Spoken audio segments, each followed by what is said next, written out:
Aujourd'hui, en fait, nous allons traiter un sujet qui est d'actualité, qui est la problématique du stress hydrique et ce que fait le gouvernement pour y faire face.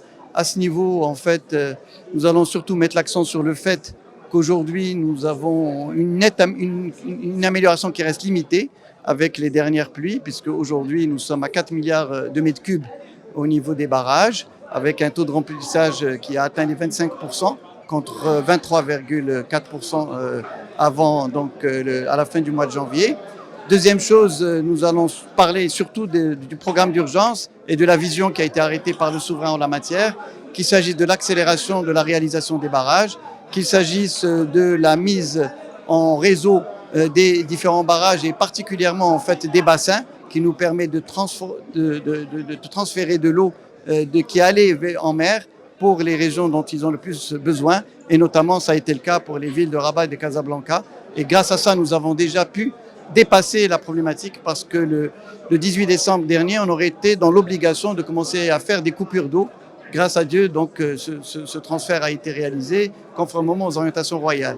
Nous allons poursuivre ce transfert pour arriver jusqu'à Oum Rebais, parce que comme vous le savez, la situation dans Oum Rebais et dans le bassin est une situation très critique, et cela va nous permettre d'assurer l'eau potable, mais surtout aussi d'assurer l'irrigation pour les zones de Tzadla et pour la zone de Doukala en partie, et la zone de Tensift. Par ailleurs, il y a tout le travail qui se fait avec les zones non conventionnelles. Il s'agit essentiellement du dessalement. On va passer de 140 millions de mètres cubes à 1,4 milliard de mètres cubes à l'horizon 2030. Donc, ça va faire un saut énorme, dont la plus grande station sera celle de Casablanca avec 300 millions de mètres cubes. Il y aura la station aussi de Nador avec 250 millions de mètres cubes. Et nous allons aussi continuer et accélérer le travail grâce au ministère de l'Intérieur et les collectivités locales pour la réutilisation des eaux usées, qui est aussi un axe très important qui va nous permettre finalement d'éviter de continuer la pression sur les barrages et pour pouvoir les laisser uniquement pour l'eau potable et l'irrigation. Et enfin, il y a tout le travail qui doit se faire en matière d'économie d'eau, qui va être très utile pour pouvoir, je dirais, rationaliser l'utilisation de l'eau, avoir une meilleure valorisation de l'eau et surtout arrêter le gaspillage. C'est une affaire qui concerne tout le monde, que ce soit les citoyens et que ce soit les agriculteurs, les industriels, les gens du tourisme, mais également donc les administrations. Et c'est l'effort sur lequel nous travaillons de manière assez claire. Merci. Cet événement s'inscrit dans le cadre des activités programmées par l'Alliance des ingénieurs istiqlaliens, plus précisément par le bureau régional de Casastat.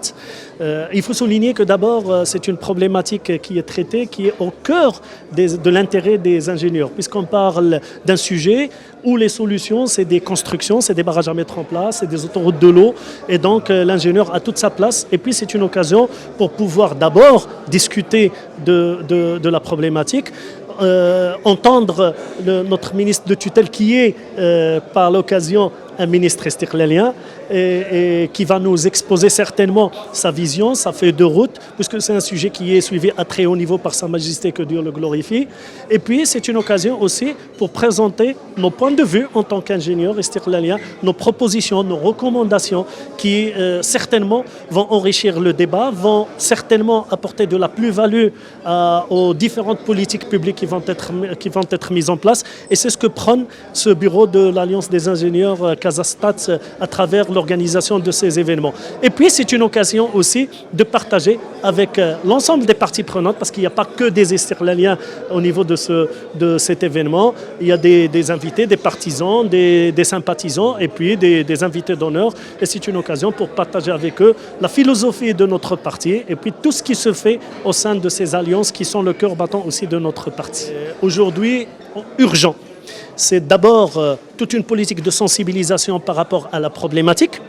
C'est ensuite des mesures draconiennes qui doivent être prises dans l'immédiat pour pallier d'abord à cette insuffisance et puis pour préparer un futur qui s'annonce grisâtre, malheureusement. Si, Inch'Allah, des précipitations se précipitent dans les jours à venir, et c'est ce que nous souhaitons, mais sinon, il faut absolument qu'on adopte des plans d'action draconiens et c'est ce qu'on voudrait soumettre aujourd'hui à travers cette manifestation.